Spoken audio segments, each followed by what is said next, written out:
السلام عليكم ورحمة الله وبركاته. بسم الله الرحمن الرحيم. الحمد لله رب العالمين، والصلاة والسلام على أشرف المرسلين وعلى آله وصحبه أجمعين، أما بعد. فأعوذ بالله من الشيطان الرجيم. بسم الله الرحمن الرحيم. والذين جاهدوا فينا لنهدينهم سبلنا صدق الله مولانا العظيم.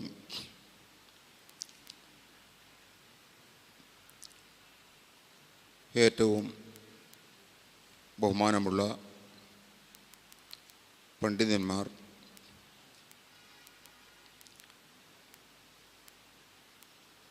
ഇവിടുത്തെ ഭരണ സമിതിയായ മില്ലത്തുൻ നജാത്ത് കമ്മിറ്റി ലീഡേഴ്സ്,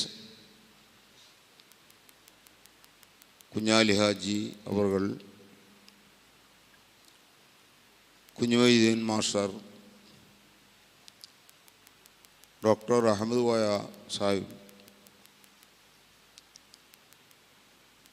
തുടങ്ങിയുള്ള ഉമറാക്കളെ, സഹോദരങ്ങളെ, സുഹൃത്തുക്കളെ, ഒരു സുദീർഘമായ പ്രസംഗത്തിൻ്റെ സമയമല്ല. നാമൊക്കെ ഇവിടെ ഒരുമിച്ച് കൂടിയത് ഒരു മുഅ്മിനായ മനുഷ്യനെ മറ്റൊരു മുഅ്മിനായ മനുഷ്യനുമായി കുറേ കടപ്പാടുകൾ ഉണ്ട്.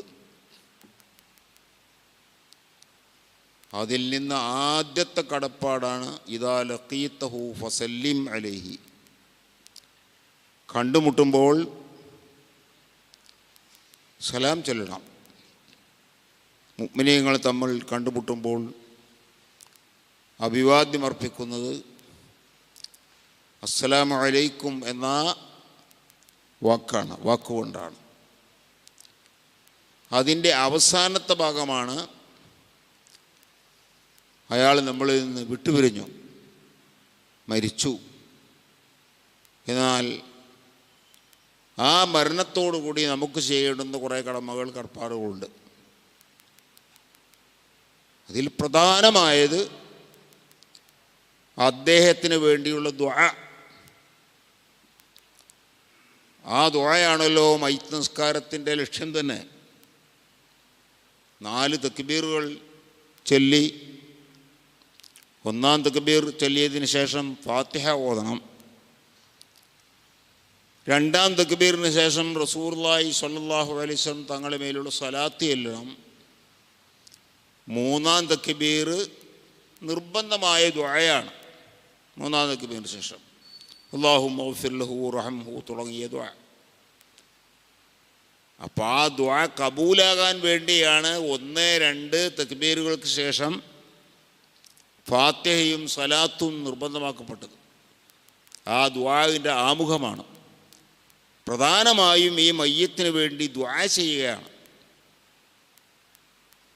ഇമാം ഷഅറാനി പറയുന്നു, കഅന്നഹു യഖൂൽ, ആ ദുആ ഏതുപോലെയാണ്?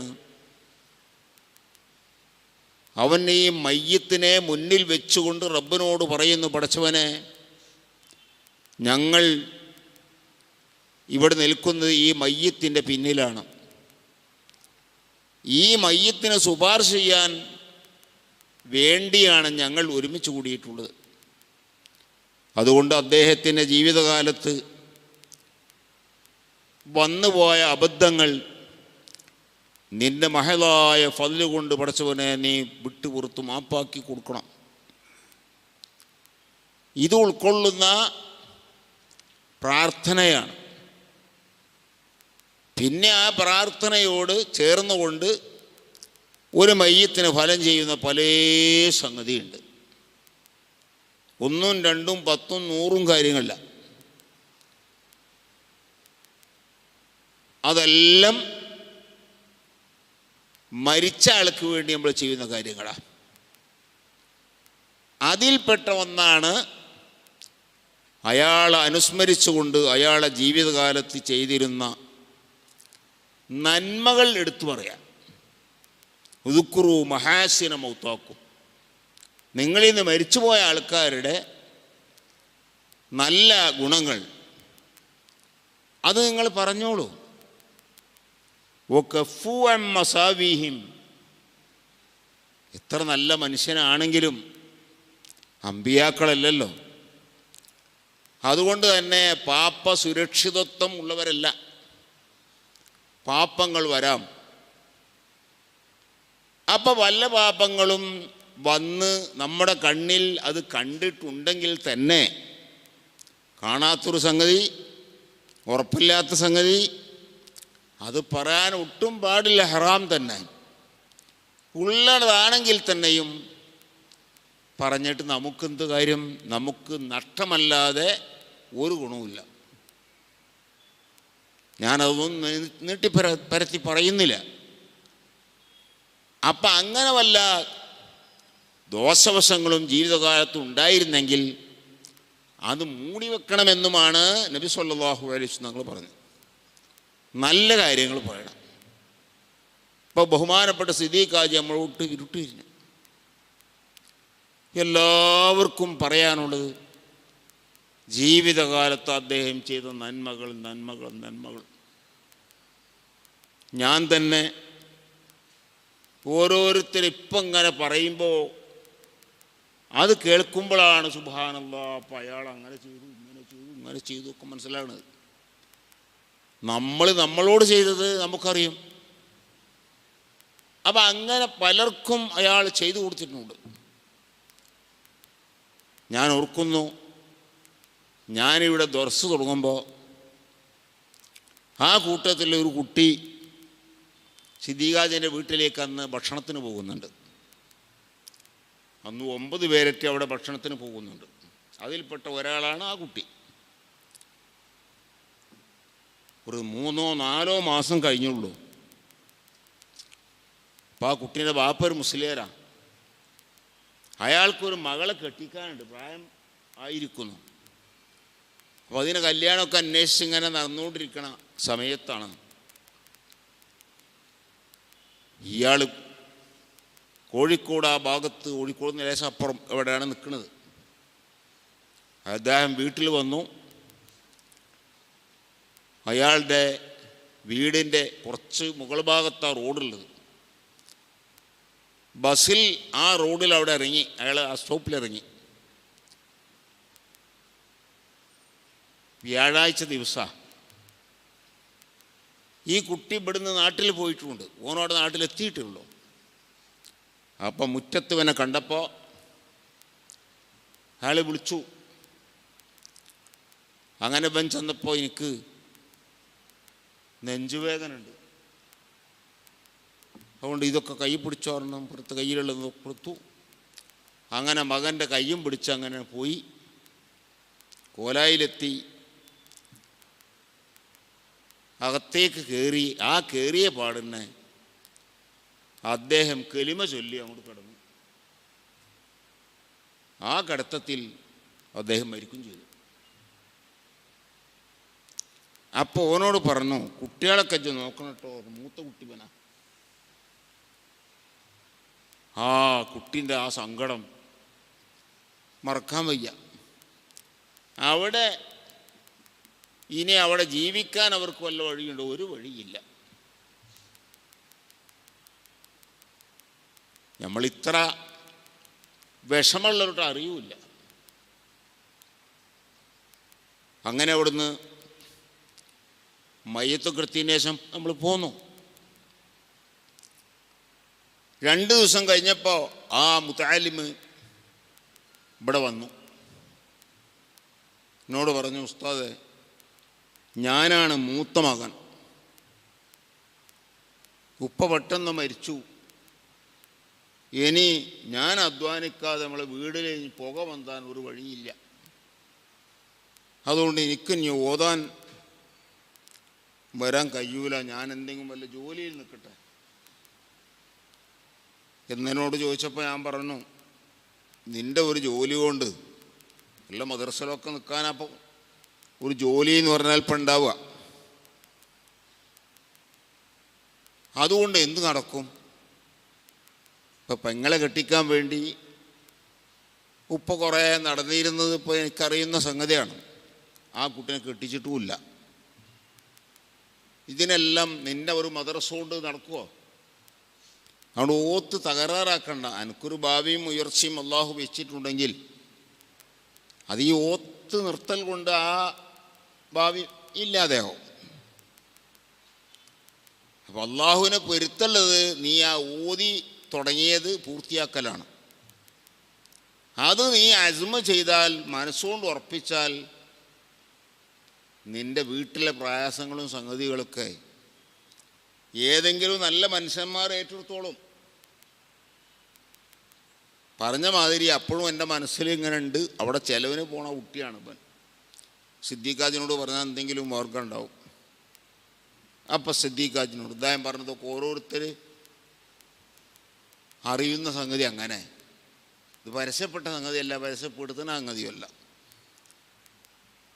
അപ്പം അദ്ദേഹം പറഞ്ഞു, ഞാൻ ഇത് പറഞ്ഞു, നിങ്ങളെ വീട്ടിൽ ചെലവിന് വരുന്ന ആ ഒരു കുട്ടി, ആ കുട്ടീൻ്റെ ഉപ്പ മരിച്ചപ്പോൾ, മരിച്ചെന്ന് മൂപ്പരും വന്നിരുന്നു. വളരെ പാവപ്പെട്ട കുട്ടിയാണെന്ന് ഇപ്പോഴാണ് എനിക്കും മനസ്സിലായത്. അപ്പം അവിടെ യാതൊരു രക്ഷയില്ല, കഞ്ഞി കുടിക്കാനൊരു വഴിയില്ല. ബാക്കിയുള്ള കുട്ടികളൊക്കെ എൻ്റെ താഴെയുള്ള അനുജന്മാരാണ്. അതുകൊണ്ട് ഓത്ത് നിർത്തട്ടെ എന്നാണ് ചോദിക്കുന്നത്. വല്ല മദ്രസയിൽ നിൽക്കാനേ കഴിയുള്ളൂ. അപ്പനോട് പറഞ്ഞു, ആ കുട്ടി ഓതി വരാൻ പറ്റിയ കുട്ടിയാ? അതിന് പറ്റും, ഒക്കെ ബുദ്ധിയുള്ള കുട്ടിയാണ്, പഠിക്കുകയും ചെയ്യും, താല്പര്യമുണ്ട്. എന്നാൽ പിന്നെ ഓൻ്റെ ഓത്ത് മുടക്കണ്ട, ആ കാര്യമെല്ലാം ഞാൻ ചെയ്തോളൂ. പക്ഷെ ആരോടും പറയണ്ട, ഞാനും ഉസ്താദും പടച്ചോന്ന് പറഞ്ഞാൽ മതി, ആ കുട്ടീനോടും പറയണ്ടെന്ന് പറയും. അതാ ഞാൻ പറഞ്ഞു. നമ്മളാരോടും പറഞ്ഞില്ല. കല്യാണമായി, കല്യാണം സുന്ദരമായി കഴിഞ്ഞു. ആരടുത്തുനിന്നും ഒരു വേറെ സഹായം വാങ്ങിയിട്ടില്ല. അദ്ദേഹം പറഞ്ഞു, അതിൻ്റെ പണ്ടം ഞാൻ വരുമ്പോൾ കൊണ്ടുവരും. പിന്നെ എന്ത് ചെയ്തു? ഇവൻ്റെ നേരെ 5 കുട്ടിയുണ്ട്. അവൻ പുറത്ത് ജോലിക്ക് പോയിക്കൊണ്ടുണ്ടായിരുന്ന ഒരു കുട്ടിയാണ്. ജോലിയൊന്നുമില്ല, വെറുതെ ഇരിക്കുക. അപ്പോൾ സിദ്ദീഖ് ഹാജിയുടെ ഒരു PVC പൈപ്പ് കമ്പനി കൊണ്ടുപോയി അവിടെ ഒരു പേരിൻ്റെ ജോലിക്ക് അവിടെ നിർത്തി. ഓനൊരു ശമ്പളം എന്ന് പറഞ്ഞ് കുടി കഴിയാൻ വേണ്ടി അങ്ങനെ ഒരു ശമ്പളം ആയിട്ട് അതും കൊടുത്തു. അതുകൊണ്ട് ആ കുടുംബം നന്നായി കഴിഞ്ഞു. കുട്ടിനെ കെട്ടിച്ചത് വളരെ സന്തോഷത്തോടെ. അതിന് കൊടുക്കേണ്ട ആഭരണവും സംഗതിയെല്ലാം സിദ്ദീഖ് ഹാജി ചെയ്തുകൊണ്ടാണ് നടന്നത്. ആരോടും പറയണ്ടെന്നും പറഞ്ഞല്ലോ. അപ്പം ഞാൻ പറയുന്നത്, ഇങ്ങനെ പല സംഗതികളും റബ്ബിൻ്റെ പൊരുത്തം അത് മതി. അവരോടും ഞാനത് പറയണ്ടെന്ന് പറയും. പിന്നെ ഒരു 4 കുട്ടികൾ, ചെറിയ കുട്ടികളുണ്ട്. അവരെ സിദ്ദീഖ് ഹാജി ഏറ്റെടുത്തുകൊണ്ട് നമ്മൾ നൂറുൽ ഹുദ ബോർഡിംഗ് മദ്രസയിൽ അവരെ ചേർത്തു. അവർ എല്ലാവരും SLC കഴിഞ്ഞത് അവിടെ നിന്നാണ്. അതുവരെയുള്ള പഠനം ഒക്കെ അദ്ദേഹത്തിൻ്റെ ചെലവാണ്. ഇതാരും അറിയില്ല. ഇതൊരു ഉദാഹരണം ഞാൻ പറയുന്നു. ഇങ്ങനെ എത്ര ആളുകൾ. ഇപ്പം ഇന്ന് ഞാൻ ഇങ്ങോട്ട് പോരുന്നതിന് കുറച്ച് മുമ്പ് കോട്ടയത്ത് നിന്ന് 3 ആളുകൾ വന്നു. അപ്പം എൻ്റെ പൂർവ്വ വിദ്യാർത്ഥികളാണ്. അപ്പോൾ അവർ പറഞ്ഞു, ഞങ്ങൾ ചെമ്മാട് പോകാൻ വേണ്ടിയിട്ട് വന്നതാണ്, കോട്ടക്കെത്തിയപ്പോൾ ഇങ്ങോട്ട് വന്നതാ. അപ്പോൾ എന്തേലും ചോദിച്ചു ഞാൻ. അപ്പോൾ അവർ 3 പേർക്കും സിദ്ദീഖ് ഹാജിൻ്റെ വീട്ടിലായിരുന്നു ഭക്ഷണം എന്ന് അവർ പറയുമ്പോഴേ എനിക്ക് ഓർമ്മയുള്ളൂ, അറിയുള്ളൂ. അപ്പം മരിച്ച് ഞങ്ങൾക്ക് അന്ന് വരാൻ കഴിഞ്ഞില്ല. അപ്പം ഇന്ന് പോകുന്നതാണ്. അവർ ചിലപ്പോൾ ഇവിടെ ഉണ്ടാവും.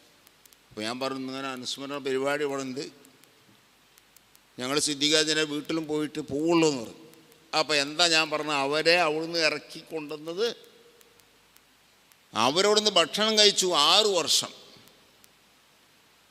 അപ്പം ഇങ്ങനെ എത്ര എത്ര എത്ര ആളുകൾ ഇപ്പം മരിച്ചതിന് ശേഷം പല ആളുകളും വിളിക്കും. അപ്പോൾ ആ വിളിച്ചവരൊക്കെ എന്തെങ്കിലും അനുഭവം പറയണ്ടാവും. ഞങ്ങളവിടെ ഇന്ന സംഗതിക്ക് ഇങ്ങനെ ചെയ്തു തന്ന ആളാണ്, ഇങ്ങനെ ചെയ്തു തന്ന ആളാണ്. അപ്പം നമുക്കറിയാലോ, നമ്മളിവിടെ നിന്ന് 14 കൊല്ലം. ആ കാലങ്ങളിലൊക്കെ ദർസിന് വേണ്ടി അദ്ദേഹം ചെയ്ത ഒരുപാട് സംഗതികളുണ്ട്. അവിടുന്ന് നമ്മൾ പോന്നു ജാമിയ ഹിക്കമിയിലാണ്. ഇപ്പോൾ അന്നു മുതൽ പിന്നെ ഇപ്പോൾ ഇതുവരെ ആ ജാമിയ ഹിക്കമിയക്കും എന്നും അദ്ദേഹം ഒരു മുതൽക്കൂട്ടായി നിന്നിട്ടുണ്ട്. വലിയ വലിയ എമൗണ്ടുകൾ തന്ന് പലപ്പോഴും സഹായിച്ചിട്ടുണ്ട്. ഒരു സ്ഥിര വരുമാനത്തിന് ഞങ്ങളിപ്പോൾ ഒരു പദ്ധതി ഇട്ടപ്പോൾ പല പരിപാടിയും പലരും പറഞ്ഞെങ്കിലും അതൊന്നും നടക്കൂല ഉസ്താദ്, അതൊന്നും എല്ലാ കാലത്തും നമുക്ക് വരുമാനം കിട്ടൂല പലതും പറഞ്ഞപ്പോൾ. അതിനൊക്കെ ചില സീസണുണ്ട്, ആ സീസണിലേ അതുകൊണ്ട് ഫലം കിട്ടുള്ളൂ. എപ്പോഴും നമുക്ക് ഫലം കിട്ടുന്ന ഒരു സംഗതിയാണെങ്കിൽ നമ്മൾ ഈ മുടക്കിന് ഫായ്ദയുള്ളൂ. അപ്പോൾ എന്താണ് അതിന് അങ്ങനത്തെ ഒന്ന് ചോദിച്ചപ്പോൾ അത് ഞാൻ ആലോചിക്കട്ടെ. അപ്പോൾ അദ്ദേഹം ആലോചിച്ച് പറഞ്ഞു, നമ്മളൊരു ഗോഡൗൺ കോഴിക്കോടോ മറ്റൊക്കെ ഉണ്ടായി കൊടുത്താൽ, എറണാകുളത്തോ കോഴിക്കോടോ ഒക്കെ ആണെങ്കിൽ നല്ല ടൗൺ ഏരിയ ഉണ്ട, മഴക്കാലമായാലും വേനൽക്കാലമായാലും സീസണൊന്നുമില്ല, എല്ലാ സമയത്തും അത് ആവശ്യമുള്ളതാണ്, പൂട്ടിയിടേണ്ടി വരില്ല. അതേ സ്ഥാനത്ത് നമ്മളൊരു കേവലം ഒരു ഓഡിറ്റോറിയം അറ്റാച്ച് ചെയ്തുകൊണ്ടാണെങ്കിൽ ബേപ്പൂർ കിട്ടണ സ്ഥലം, കപ്പലും ഉരുവൊക്കെ വരുന്ന സ്ഥലമാണ്. ഇനി ഫ്ലൈറ്റിന് വന്ന സാധനങ്ങളാണെങ്കിലും ഒക്കെ വെക്കാൻ പറ്റിയ സ്ഥലമാണ് ബേപ്പൂര്. ബേപ്പൂര് നമുക്ക് സ്ഥലം കിട്ടണം. അങ്ങനെ അദ്ദേഹം തന്നെ സ്ഥലം അന്വേഷിച്ചു. അൽഹംദുലില്ലാ സുമ്മ അൽഹംദുലില്ലാ ബേപ്പൂര് സ്ഥലം കിട്ടി. സെൻറ്റിന് 5 ലക്ഷം റുപ്യയായി. ഒരു ഫിൽസും കുറയില്ല. പക്ഷേ സിദ്ദീഖാജി ആ കക്ഷികളേറ്റ് വ്യക്തിപരമായി നേരത്തെ ബന്ധമുണ്ട്. അപ്പം ഞങ്ങളൊരു സ്ഥാപനമുണ്ട്, മലപ്പുറം ജില്ലാ ജമിയത്തുലമൻ്റെ സ്ഥാപനമാണ്. പെരുത്ത ആലിമീങ്ങളുണ്ട് അതിൻ്റെ കമ്മിറ്റിയിലൊക്കെ. അവരൊക്കെ ദുആ ചെയ്യും. നിങ്ങൾ ആ സ്ഥാപനം എന്ന് കരുതിയിട്ട് നിങ്ങൾ പറഞ്ഞ 5 കുറച്ചെന്തെങ്കിലും തരണം. അങ്ങനെ കൂടി പറഞ്ഞപ്പോൾ അയാൾ എന്തോ ഒരു വില പറഞ്ഞു. 5ൻ്റെ താഴെ 4ൻ്റെ മേലെ 4.5 അങ്ങനെ എന്തോ ഒരു സംഖ്യ പറഞ്ഞു. അപ്പോൾ സിദ്ദീഖാജി അമ്മ ഒരു റൗണ്ട് ആക്കുക, ഒരു 4 ലക്ഷം വെച്ച് ഇങ്ങക്ക് തരും. അങ്ങനെ ആയിക്കോട്ടെ എന്നാൽ. അങ്ങനെ അദ്ദേഹം ആ പറഞ്ഞ പോലെ ആ സ്ഥലം കച്ചവടം ചെയ്തു. 10 ലക്ഷം രൂപ അത് സിദ്ദീഖാജി അതിൻ്റെ അഡ്വാൻസ് കൊടുത്തു. അങ്ങനെ സിദ്ദീഖാജി പറഞ്ഞ സ്ഥലം കച്ചവടം ചെയ്തിട്ടുണ്ട്, ചെറിയൊരു അഡ്വാൻസും കൊടുത്തിട്ടുണ്ട്.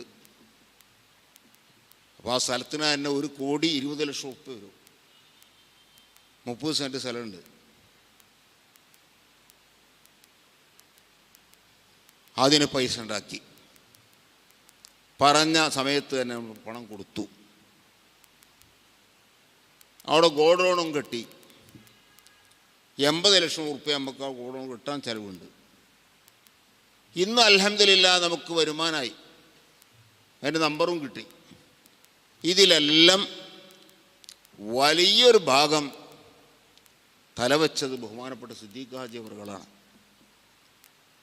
ഞാൻ ഇപ്പോൾ ആദ്യമായിട്ട് പറയാം, കാരണം ഇതൊരാളും പറയണ്ട.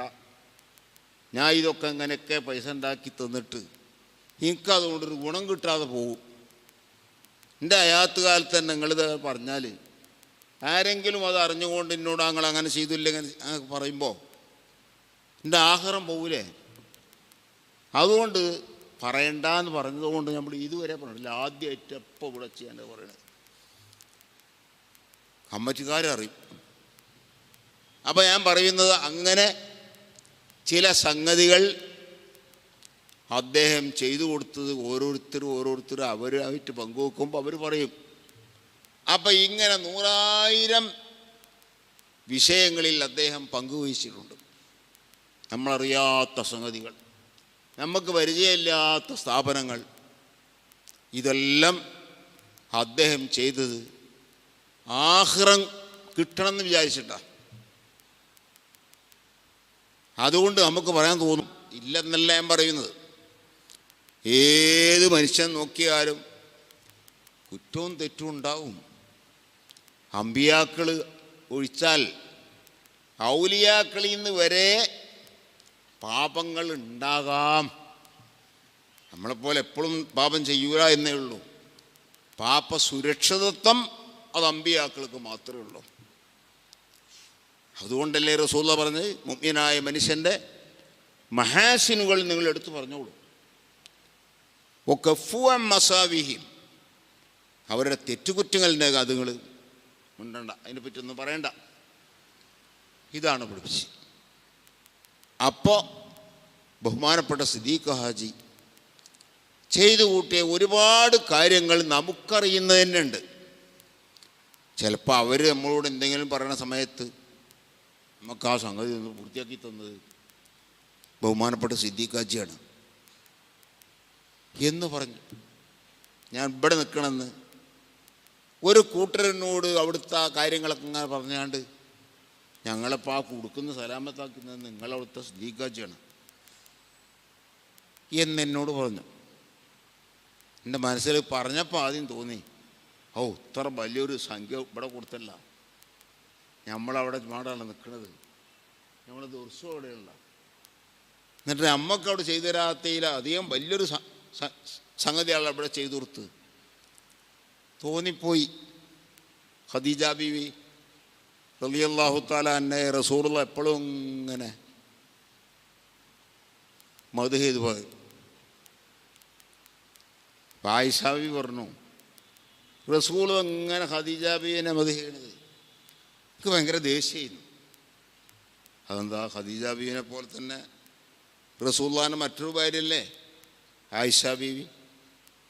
അപ്പം മറ്റേ ഭാര്യനെ മദ്ഹ് ചെയ്യണത് ആയിഷ ബീവിക്ക് കേട്ടപ്പോൾ പ്രകൃതിപരമായ മനസ്സിനുണ്ടാകുന്ന ഒരു സംഗതി അത്. എന്ന പോലെ നമ്മൾ ഈ സ്ഥാപനം ഇവിടെ ഉണ്ട്. അപ്പം അവിടെ ഒരു വിഷയം പൂർണ്ണമായി മൂപ്പരെ ഏറ്റെടുത്തുകൊണ്ടാണ് ചെയ്തതാണ്. അപ്പോൾ തോന്നുകയാണ് സ്വാഭാവികമായിട്ട്, ഓ ഞമ്മക്കൂടെ എന്തെല്ലാം സംഗതി ഉണ്ടായിരുന്നു, അതൊന്നും ഇപ്പോൾ ചെയ്യാൻ മൂപ്പരൊന്നും അങ്ങനെ ഇറക്കി തന്നില്ല. ഒരു പരിപാടി ഏറ്റെടുത്ത് ഇവിടെ നടത്തി കൊടുത്തു. പക്ഷേ ഇങ്ങനെ 100 സംഭവങ്ങൾ അതൊരാവശ്യമാണെന്ന് അദ്ദേഹത്തിന് ബോധ്യപ്പെട്ടാൽ അവിടെ അങ്ങോട്ട് ചെയ്തു കൊടുക്കും. അങ്ങനത്തെ രീതി നമ്മൾ ധാരാളം കണ്ടിട്ടുണ്ട്.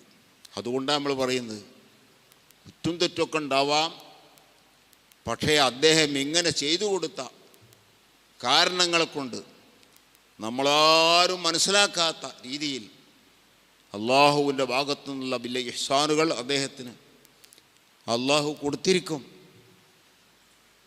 മരിച്ച ആളുടെ മുഖത്ത് നോക്കിയാൽ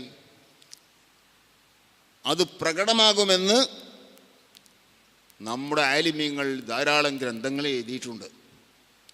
മരിച്ചു കിടക്കുന്നത് കണ്ടാൽ ചിരിച്ചു കിടക്കും പോലെ തോന്നുമായിരുന്നു. അദ്ദേഹം ചിരിക്കുമ്പോൾ തന്നെ 2 പല്ല് ഇങ്ങനെ പുറത്തു വന്ന് അങ്ങനെ ചിരിക്കുന്നത് കോലുണ്ട്. ആ കോലത്തിൽ അദ്ദേഹം ചിരിച്ചു കിടക്കും പോലെയാണ് നമുക്ക് അനുഭവപ്പെട്ടത്. അപ്പോൾ ഇതൊക്കെ ഒരു മനുഷ്യന് അള്ളാഹു കൊടുക്കുന്ന ചില ഭാഗ്യങ്ങളാണ്. അദ്ദേഹത്തെക്കാൾ എത്രയോ പണമുള്ള വലിയ വലിയ വലിയ വലിയ പണക്കാരില്ലേ, എന്നാൽ അദ്ദേഹം ഇവിടെ നേരത്തെ ഉസ്താദ് പറഞ്ഞ പോലെ സാധാരണയുള്ള ഒരാളായി കണക്കാക്കിക്കൂടാ എന്ന് പറയാൻ കാരണം എന്താ? അദ്ദേഹം എത്ര മേഖലകളിൽ സ്ഥാനങ്ങൾ വഹിച്ചു. എത്ര വലിയ മുസ്ലിം പണക്കാർ വേറുണ്ട്, അവർക്കൊന്നും ആ സ്ഥാനങ്ങളിലേക്ക് എത്താൻ കഴിഞ്ഞില്ലല്ലോ. കേരള മുസ്ലിം ജമാഅത്തിൻ്റെ ഉപാധ്യക്ഷനായിരുന്നു മൂപ്പര്. സംസ്ഥാന തലത്തിൽ ഉപാധ്യക്ഷനാണ്. അതേപോലെ തന്നെ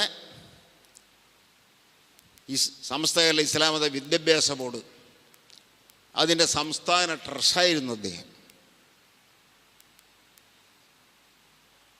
ഇങ്ങനെ സംഘടനാ രംഗത്ത് പല സംഘടനകളിലും അദ്ദേഹം വലിയ സാരഥ്യം വഹിച്ചിട്ടുണ്ട്. നമ്മുടെ സ്ഥാപനങ്ങളുടെ ഏതാണെങ്കിൽ പറയേണ്ടതുമില്ല. നമ്മളെ ജാമിയ ഹൈക്കമിയ സ്ഥാപന സമുച്ചയം, ഒരുപാട് സ്ഥാപനങ്ങളുടെ കൂട്ടമാണ് ജാമിയ ഹൈക്കമിയ. അതിൻ്റെ ഫൈനാൻസ് സെക്രട്ടറി കൂടിയാണ് സിദ്ദീഖ് ഹാജി. എല്ലാ രംഗത്തും നമ്മളെ കൈപിടിച്ച് തരുന്ന ആൾ എന്ന് വേണം പറയാൻ. അങ്ങനെ എല്ലാ സമയത്തും ദീനിനെ സഹായിക്കുന്ന, സ്നേഹിക്കുന്ന, ദീനിനെവിടെങ്കിലും ക്ഷീണം വരുമ്പോൾ അതിനെ ഉയർത്തിത്തരുന്ന സ്വഭാവക്കാരനായതുകൊണ്ട് എന്തെങ്കിലും തെറ്റുകളും കുറ്റങ്ങളൊക്കെ വന്നു പോയിട്ടുണ്ടെങ്കിൽ അല്ലാഹു തആല അവൻ്റെ മഹലായ ഫضൽ കൊണ്ട് അതെല്ലാം വിട്ടുകൊടുത്ത് മാപ്പാക്കി കൊടുക്കട്ടെ, മാപ്പാക്കി കൊടുക്കുമെന്നാണ് നമ്മുടെ പ്രതീക്ഷ. കാരണം എത്രയോ ആളുകൾ മനസ്സ് പൊട്ടി കരഞ്ഞുകൊണ്ട് അദ്ദേഹത്തിന് വേണ്ടി ദുആ ചെയ്തവരുണ്ട്. ഓരോരുത്തരുടെ അനുഭവങ്ങൾ, ആ അനുഭവങ്ങൾ വെച്ച് അങ്ങനെ എനിക്ക് ചെയ്തു തന്ന ആളാണ്, ഇങ്ങനെ ചെയ്തു തന്ന ആളാണ്. അവർക്കതിൻ്റെ അനുഭവം മനസ്സിൽ നിന്ന് മായാതെ തേയാതെ മനസ്സിലെപ്പോഴും നിൽക്കുമല്ലോ. അപ്പം അവർ ദുആ ചെയ്യും. അങ്ങനെ എത്രയോ ആളുകൾ ദുആ ചെയ്യും. നമുക്കൊക്കെ ആ മനസ്സ് പൊട്ടൽ വരും. എന്നെ സംബന്ധിച്ചിടത്തോളം ജാമിയ ഹൈക്കമിയൻ്റെ ഭാരിച്ച ചെലവ്, അതിനൊക്കെ ഒരു ഭാഗത്തോളം താങ്ങ് കൊടുത്തിരുന്നത് ബഹുമാനപ്പെട്ട സിദ്ദീഖ് ഹാജി അവറുകളായിരുന്നു. എപ്പോഴും അന്വേഷിക്കും. ഇപ്പോൾ ഹോസ്പിറ്റലിൽ പോയിട്ട് ഒറ്റ പ്രാവശ്യം എനിക്ക് സംസാരിക്കാൻ പറ്റിയിട്ടുള്ളൂ ഫോണിൽ. പിന്നെ മൂപ്പർക്ക് സംസാരിക്കാൻ പറ്റാത്തൊരവസ്ഥയ്ക്ക് എത്തി. അപ്പോൾ അന്നാ സംസാരിച്ചപ്പോഴും എന്നോട് ചോദിച്ചു, ഉസ്താദെ സ്ഥാപനത്തിൽ ഇങ്ങനെയൊക്കെ നടക്കണില്ലേ, കാര്യങ്ങളൊക്കെ നടക്കണില്ലേ? നമ്മുടെ സ്ഥാപനത്തിൻ്റെ കാര്യമാണ് അപ്പോഴും ചോദിച്ചത്. അപ്പോൾ അദ്ദേഹം സാരഥ്യം വഹിക്കുന്ന എല്ലാ സ്ഥാപനത്തിൻ്റെ കാര്യം, നമ്മളൊരു സ്ഥാപനം മാത്രമല്ല, അദ്ദേഹം ആരായിട്ട് സംസാരിച്ചു. അപ്പോൾ അവിടുത്തെ പ്രാദേശികമായ സ്ഥാപനങ്ങളെ പറ്റിയൊക്കെ മൂപ്പർ ചോദിക്കും. ഇനി മൂപ്പർ അതിൻ്റെ പ്രസിഡൻറ്റും സെക്രട്ടറിയും ഒന്നും അല്ലെങ്കിലും മൂപ്പർ സഹായിച്ച സ്ഥാപനമായിരിക്കും. അപ്പോഴും മൂപ്പർ ചോദിക്കും, നമ്മളവിടുത്തെ സ്ഥാപനം അതെന്തപ്പം നടക്കണില്ലേ, എന്താ അതിൻ്റെ പാട്? ഞാൻ പറയുന്ന അങ്ങനെ അതും അദ്ദേഹത്തിന് മനസ്സിലുണ്ടായിരുന്നു. അതുകൊണ്ട് അതിൻ്റെ കാര്യങ്ങളൊക്കെ അന്വേഷിക്കും. ഈ ഒരു രീതി അദ്ദേഹത്തിൻ്റെ ജീവിതത്തിലുടനീളം നോക്കിയാൽ കാണാം.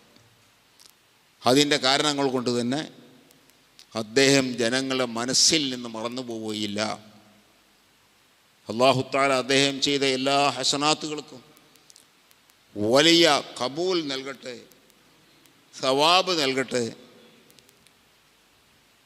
അതിൻ്റെ എല്ലാം ഫലങ്ങൾ അദ്ദേഹത്തിൻ്റെ ഖബറിടത്തിലേക്ക് അല്ലാഹു എത്തിച്ചു കൊടുക്കട്ടെ. സ്വർഗത്തിൽ നിന്നുള്ളൊരു കവാടം തന്നെ അദ്ദേഹത്തിൻ്റെ ഖബറിലേക്ക് അല്ലാഹു തുറന്നു കൊടുക്കട്ടെ. സ്വർഗീയമായ എല്ലാ അനുഭൂതികളും ആസ്വാദനങ്ങളും അല്ലാഹു തആല അദ്ദേഹത്തിന് എത്തിച്ചു കൊടുക്കട്ടെ എന്ന് സാന്ദർഭികമായി ദുആ ചെയ്യുകയാണ്. പിന്നെ നമ്മുടെ ഈ നാട് പണ്ടുകാലം മുതലേ സുന്നത്ത് ജമാഅത്തിൻ്റെ ഒരു ഈറ്റില്ലമായ രാജ്യമാണ്. ആ നിലക്ക് സുന്നത്ത് ജമാഅത്തിന് വേണ്ടി കച്ചകെട്ടി പ്രവർത്തിക്കുന്ന പ്രവർത്തകർ ഇവിടെ ഉണ്ട്. അതിലൊരാളും കൂടിയാണ് ബഹുമാനപ്പെട്ട സിദ്ദീഖ് ഹാജി. സിദ്ദീഖ് ഹാജി അദ്ദേഹത്തിൻ്റെ സഹോദരങ്ങളും എല്ലാവരും സുന്നത്ത് ജമാഅത്തിൻ്റെ വഴിയിൽ നിന്ന് പുറത്തു പോകാത്തവരാണ്. അവരെ മക്കളെയും അല്ലാഹു തആല ആ നിലക്ക് ആക്കി കൊടുക്കട്ടെ. കാരണം ഇവരൊക്കെ വാപ്പ മൊയ്തീൻകുട്ടി ഹാജി മർഹൂം ഞാൻ ചെറുമുക്ക് പള്ളിയിൽ പഠിച്ചുകൊണ്ടിരിക്കുന്ന കാലം ഒരു 50 കൊല്ലം മുമ്പായിരിക്കും. അന്ന് അദ്ദേഹമുണ്ട്. അപ്പം അന്ന് നമുക്ക് അദ്ദേഹത്തെ എങ്ങനെ അറിയും? അപ്പം അന്നേ സുന്നത്തുൽ ജമാഅത്തിൽ വലിയ ശക്തിയായി നിലകൊണ്ടിരുന്ന ആളായിരുന്നു അദ്ദേഹം. ആ ഒരു ഗുണം മക്കളിലും കാണുമല്ലോ. ബഹുമാനപ്പെട്ട സയ്യിദ് അലി ഹാജി വഫാത്തായി. എന്നോട് അദ്ദേഹം പറഞ്ഞു, എൻ്റെ വാപ്പാൻ്റെ സുന്നിസം വലിയ സുന്നിസെയ്യുന്നു. ഫറൂഖ് സമ്മേളനം നടന്നപ്പോൾ അവിടുത്തെ കുറേ മുജാഹിദീങ്ങളെല്ലാം കൂടി സമ്മേളനത്തിന് പിരിവിന് എൻ്റെ അടുത്ത് വന്നു. എന്തെങ്കിലും കൊടുത്താൽ എൻ്റെ വാപ്പ പറഞ്ഞ എന്നെ കൊല്ലും. അതേ സ്ഥാനത്ത് കച്ചവട ബന്ധമുള്ളത് കൊണ്ട് അവരെ തിരസ്കരിക്കാനും കഴിയൂല. ഞാൻ കുടുങ്ങി. അപ്പോൾ ഞാൻ അവരോടുള്ളത് പറഞ്ഞു, ഞാൻ ഇത് തന്നാലേ എൻ്റെ ഉപ്പ തറിഞ്ഞാൽ ഉപ്പാക്ക് ഭയങ്കര ദേഷ്യ നിങ്ങളോട്, അതുകൊണ്ട് ഞാനത് തരൂല. അപ്പോൾ അവർ പറഞ്ഞു, ഞങ്ങൾ ആരോടും പറയില്ല, നിങ്ങളും പറയേണ്ട വെച്ചാൽ മതിയല്ലോ. ഒട്ടാകെ ഭക്ഷണങ്ങൾ കഴിക്കൊന്നും വേണ്ട, നിങ്ങളയക്ക് ആവശ്യമുള്ള പഞ്ചസാര തന്നാൽ മതി. അപ്പോൾ ആ പഞ്ചസാരയും കുറച്ചൊന്നും പോരാ, സമ്മേളനം മുഴുവൻ കഴിയുന്നവരെ ഉള്ള എല്ലാ ആവശ്യത്തിനും പഞ്ചസാര വേണ്ടേ. ഏതായിരുന്നാലും പഞ്ചസാര ഞാൻ ഏറ്റു, അത് കൊടുക്കുകയും ചെയ്തു. അവിടുന്ന് ഒരാഴ്ച കഴിഞ്ഞ് കാണും, അപ്പോഴേക്കും ഉപ്പാൻ്റെ ചുവട്ടിൽ തെങ്ങ എത്തി. ഞാൻ സുബഹിക്കരിക്കാൻ വേണ്ടി എഴുന്നേറ്റ് അന്ന് അവിടെ തന്നെ പാർക്കണത്, പള്ളിയിലേക്ക് ഇങ്ങനെ പോവാണ്. പോകണ പോകാൻ വേണ്ടി ഇറങ്ങാം. അപ്പം എന്നോട് ഒന്നും ചോദിക്കാതെ, ഞാൻ എന്താണെന്നറിയില്ല, മുന്നും പിന്നും അറിയാതെ എൻ്റെ 2 ചെകിടത്തും ഓരോന്നാണ് തിന്നു. ഞാനത് വാങ്ങിക്കാണ് പോയി. പിന്നെ എന്തേന്ന് ചോദിക്കാൻ പറ്റുമല്ലോ. അപ്പം പിന്നെ വന്നതിന് ശേഷം പറഞ്ഞു, ഞാൻ എന്തിനാ എന്നെ അടിച്ചാൽ എനിക്കറിയോ, എന്തിനാ വഹാബികളെ സമ്മേളനത്തിന് പഞ്ചാര കൊടുത്ത്, അതും പറയട്ടാ. അപ്പോൾ അങ്ങനെ ഒരു സിദ്ധാന്തം ആ വാപ്പാക്കുണ്ടായതുകൊണ്ട് മക്കളാരും സുന്നത്തുൽ ജമാഅത്തിൻ്റെ പുറത്തു പോയിട്ടില്ല. അതേപോലെ അവരെ മക്കളും ആയിത്തീരട്ടെ. പലപ്പോഴും രക്ഷിതാക്കൾ ശ്രദ്ധിക്കാത്തതാണ് ഈ മക്കളൊക്കെ കേടുവന്നു പോകുന്നത്. രാവിലെ തന്നെ കുട്ടികളെ ഉണർത്തി പള്ളിയിലേക്ക് കൊണ്ടുപോകുന്ന സമ്പ്രദായമുള്ള ബാപ്പാമാർ, അവരെ മക്കൾ ഇപ്പോഴും ആ വഴി തുടരും. അല്ല, കുട്ടികളല്ലേ, ഇപ്പോൾ സ്കൂളില്ലല്ലോ, ഉറങ്ങിക്കോട്ടെ എന്ന് പറഞ്ഞ് ഉറക്കന് വിട്ടാലോ, അവരങ്ങനെ ഉറക്കത്തന്നെ എന്നും. അള്ളാഹു കാക്കട്ടെ. അപ്പോൾ ഞാൻ പറഞ്ഞു വന്നത്, രക്ഷിതാക്കൾ കുട്ടികളെ ശ്രദ്ധിക്കുന്നതനുസരിച്ചാണ് കുട്ടികളിലും ഈ സ്പിറ്റ് ഉണ്ടാവുക. അപ്പോൾ ഒരു സുന്നത്തുൽ ജമാഅത്തിൻ്റെ സ്പിറ്റ് കുട്ടികൾ ഉണ്ടാക്കിയെടുക്കണം. അങ്ങനെ അവരെ പ്രായം അനുസരിച്ച് സുന്നത്തുൽ ജമാഅത്തിൻ്റെ സംഘടനകളിൽ അവരെ പ്രവർത്തിക്കണം. കുട്ടികളാകുമ്പോൾ തന്നെ SSFൻ്റെ പരിപാടിയിലും സംഗതിയിലൊക്കെ കൂടിയാടി, അങ്ങനെ SSFൻ്റെ പ്രായം കഴിഞ്ഞ് SYSൻ്റെ ഒരു പ്രായത്തിലേക്ക് എത്തുമ്പോൾ അതിലേക്കായി, അങ്ങനെ മരിക്കോളം. ഇപ്പം എത്ര വയസ്സന്മാർ നമ്മളെ കേരള മുസ്ലിം ജമാഅത്തിൽ ഉണ്ട്. അപ്പോൾ അവർക്ക് ദീനിയായ ഹിദ്മ ചെയ്യാൻ എപ്പോഴും അവസരമുണ്ട്. അതുകൊണ്ട് ഇതൊക്കെ നമ്മളും ചെയ്യണമെന്നും, അവർ നമ്മളെ മുമ്പിൽ പോയപ്പോൾ ഇതൊക്കെ അവർ ചെയ്തു വെച്ചത് നമുക്കും ഒരു മാതൃകയും പാഠവും ആകണമെന്നും ദുആ ചെയ്തുകൊണ്ട്, നിങ്ങളെല്ലാം ദുആ ചെയ്യണമെന്ന വസിയ്യത്തോടെ ഞാൻ തൽക്കാലം വിട ചോദിക്കുന്നു. അർഹമുർ റാഹിമീനായ രാജസയ്യിദായ തമ്പുരാനെ, ബഹുമാനപ്പെട്ട സിദ്ദീഖ് ഹാജിയുടെ ഖബറിടം നീ സ്വർഗത്തോപ്പാക്കണേ റഹ്മാനെ. വല്ല ദോഷങ്ങളും ജീവിതത്തിൽ വന്നു പോയിട്ടുണ്ടെങ്കിൽ നിൻ്റെ മഹലായ ഫضൽ കൊണ്ട് വിട്ടുപുറത്ത് മാപ്പാക്കണേ റഹ്മാനെ. പടച്ചവനെ, അദ്ദേഹത്തിൻ്റെ കുടുംബത്തിൽ ഖൈറും ബറക്കത്തും ചെയ്യണേ റഹ്മാനെ. അദ്ദേഹം പോയ അതേ വഴിയിൽ തന്നെ അദ്ദേഹത്തിൻ്റെ മകനും അതുപോലെ മറ്റ് കുടുംബങ്ങളും ഒക്കെ ചലിക്കാൻ നടക്കാൻ ഉള്ള വഴി നീ അവർക്കും ഒരുക്കി കൊടുക്കണേ റഹ്മാനെ. ഞങ്ങളെയും അവരെയും എല്ലാവരെയും നാളെ ജന്നാത്തുൽ ഫിർദൗസിൽ ഒരുമിച്ച് കൂട്ടി അനുഗ്രഹിക്കണേ റഹ്മാനെ. ഈ മഹല്ലിന് സാരഥ്യം കൊടുക്കുന്ന നേതാക്കൾക്കൊക്കെ ദീർഘായുസ്സും ആഫിയത്തും റഹ്മാനായ റബ്ബേ നീ നൽകണേ റഹ്മാനെ. ഇസ്സത്തും സുന്നത്ത് ജമാഅത്തിന് നിലനിർത്തിപ്പോരാൻ ആവശ്യമായ എല്ലാ കഴിവും ശേഷിയും ശേംശിയും നീ പ്രദാനം ചെയ്യണേ റബ്ബേ. ഇന്ന് ദുആ ചെയ്ത് നിങ്ങളൊക്കെ ദുആയിരക്കണം എന്ന വസിയത്തോടെ അസ്സലാമു അലൈക്കും വറഹ്മത്തുള്ളാഹി വബറകാതുഹു.